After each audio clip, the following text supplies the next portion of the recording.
ஏய் உங்க பானை சாப்பிட என்னடா இருக்கு? சாப்பிட ஒண்ணும் இல்லனே. சாப்பிட ஒண்ணும் இல்லையா? அங்க சாப்பிட்டுக்கிட்டு இருக்காங்க, இங்க சமைச்சுக்கிட்டு இருக்க, கேட்டா சாப்பாடு இல்லைங்கிற. பார்சல் பார்சல் பார்சல் மட்டும் சொல்லு. அண்ணே பார்சல் மட்டும் தான். பார்சல் மட்டுமா? கிளம்ப சொல்றான் அவனை. வேணா சாப்பிடுங்க இல்ல கிளம்புங்கண்ணே. அப்படியா? பார்சல் மட்டும் தான் இருக்கா? ஆமாண்ணே பார்சல் மட்டும் தானே இருக்கு. சரி, அப்ப எனக்கு ஒரு ஆஃப் ஆயில் பார்சல் பண்ணு. அப்பா எப்ப நான் பார்சல் பண்ண முடியும்? நான் என்ன போதையில இருக்கேனா? பொழந்து விடுறேன் பொழந்து. அந்த தலையை ஆட்டுறா ஒழுங்கா வந்து சாப்பாடு எடுத்து வைடா.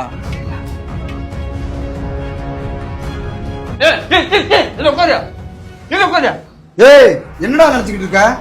நானும் வந்ததுல இருந்து பாக்குறேன், எல்லாரும் ஒரு மாதிரியாவே பாத்துக்கிட்டு இருக்கீங்க. குடியாரன்னா அவளை கேவலமா போயிட்டோமா? நீ என்னமோ தீச்சிங்க ஒழுங்கா இருந்துக்க சொல்லிட்டேன். நான் உட்கார்றதா உனக்கு பிரச்சனைனா நான் உட்காருண்டா. கால் மேல கால் போடுறதுதான் பிரச்சனை, கால் மேல கால் போடுவேன்டா. ஏய் சிக்கன் ரைஸ் பேசிட்டியா? பூதேவி இந்த சேர்ல சால்னா கொட்டி இருந்துச்சு மூதேவி. அடங்கக்கால ஓய்.